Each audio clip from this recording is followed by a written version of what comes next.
I can say it's a very interesting evolution over the years where I see lines blurring, but I also understand that, thankfully, because everything is sort of people-powered and people-empowered, I don't have the fears that many people have that those lines are blurring to the extent that, journalists and PR people, when they work together, are putting out the equivalent of propaganda. I think that when they work together, what they're doing is they're actually tackling very, very difficult topics, very detailed topics that you sort of need to work with the companies a little bit more closely on.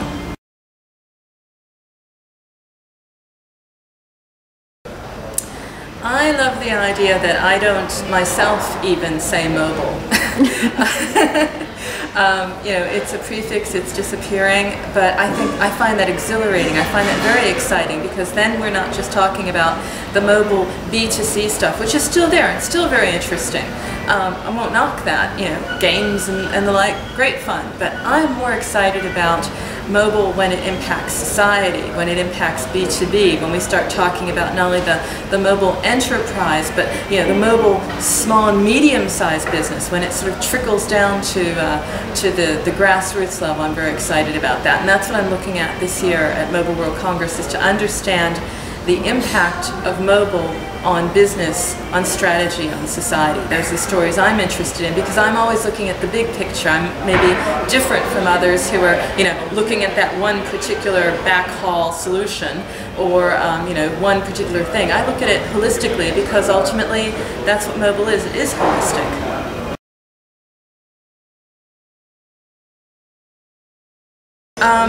I have to say I'm still disappointed in the run-up to Mobile World Congress. I'm a bit different, but on the other hand, I think that's very good to have people who are doing the daily news, and then a site like Mobile Groove that's recognized for its influence in doing the how and why questions of the world.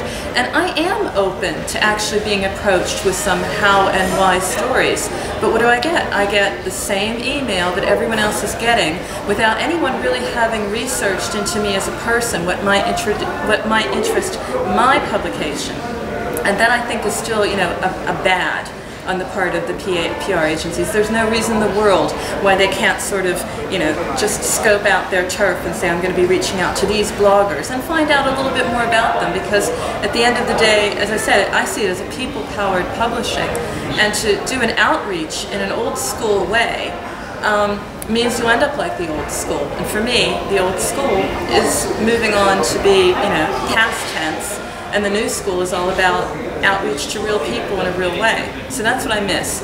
What they're doing good is I see a few of them getting it, and I see also, not just in a personal outreach to me, but in also understanding the angles of the stories. I've seen some press releases I really welcome where it will not just say, X happened, but it will give me the context. So I've got this opening paragraph to interest me, saying,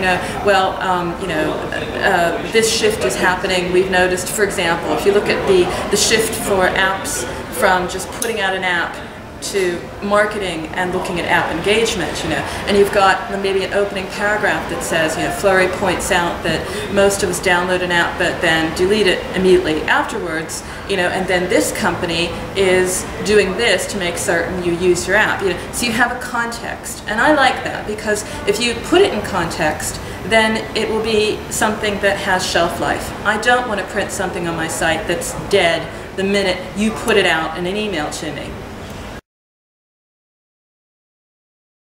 I go there with an agenda because I have to make up my own one, because I haven't been reached out to in the way I really want to understand. I mean, I was impressed by the way I was reached out to around connected home and connected world. That was a real holistic outreach for me, and I was very interested in that, but that's just because I was open to that topic.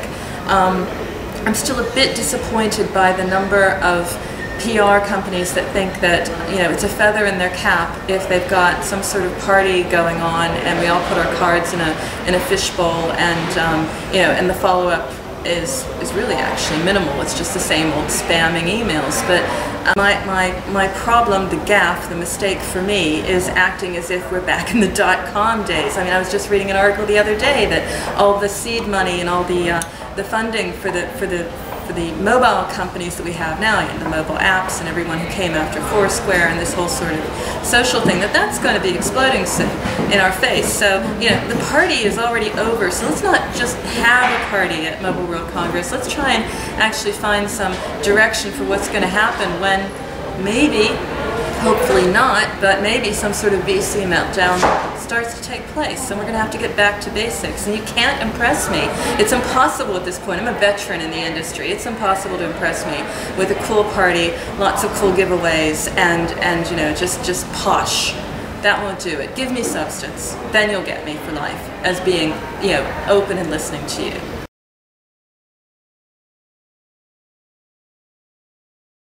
Yeah, because they have to come from the roots. They're coming up from the bottom, coming up, and there are a lot of things you learn, and to do that, also with my own company, you just do things the most efficient way, automatically. And when you do things the most efficient way automatically, you just sort of cut out all the, excuse me, but cut all the crap along the way, all the noise, and get to it. So yeah, I think they can, and I have to admire many of them because they've made great apps or services, and they've completely marketed it on their own. So they've been their CEOs, their CTOs, their CMOs, all on their own. So yeah, I think they can come, and I think that can be very disruptive.